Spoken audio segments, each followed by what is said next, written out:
Všetkých vás srdečne pozdravujem z Lackoviec a oznamujem vám, že 25. augusta v nedeľu sa uskutoční Lackovský lesný beh so štartom a cieľom v Lackovciach. Sponzori obec Lackovce a Prešovský samosprávny kraj v spolupráci s organizačným výborom Klaudiusom Danicom a Stanislavom Mikitom si pre vás nachystali detské preteky, ktoré odštartujú o 14.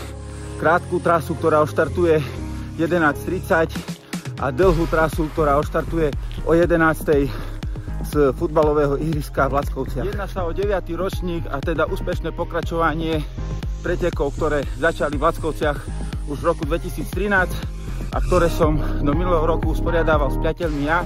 Tentokrát nový organizačný tím. Verím, že im to vyjde. S mojou pomocou samozrejme. Nachystal som si pre vás 8 a 14 kilometrovú trať v katastri obce Lackovce, Kamenica a Udavské. Všetky deti a obyvatelia Lackoviec majú štartovné dobrovoľné, tí ostatní majú online 15 eur a na mieste 20 eur.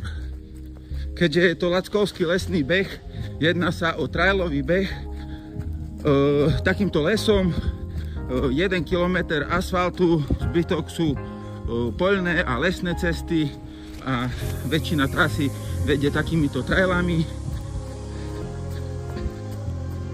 Počas celého dňa bude na tejto športovej akcii bohatý sprievodný program, hlavne pre deti, a to v podobe skakacieho hradu, maľovania na tvár a rôznych iných atrakcií, teda sa majú na čo tešiť. A keďže sa jedná o amatérske preteky, tak verím, že sa stretneme v hojnom počte, tak ako pred rokom, a teším sa na vás.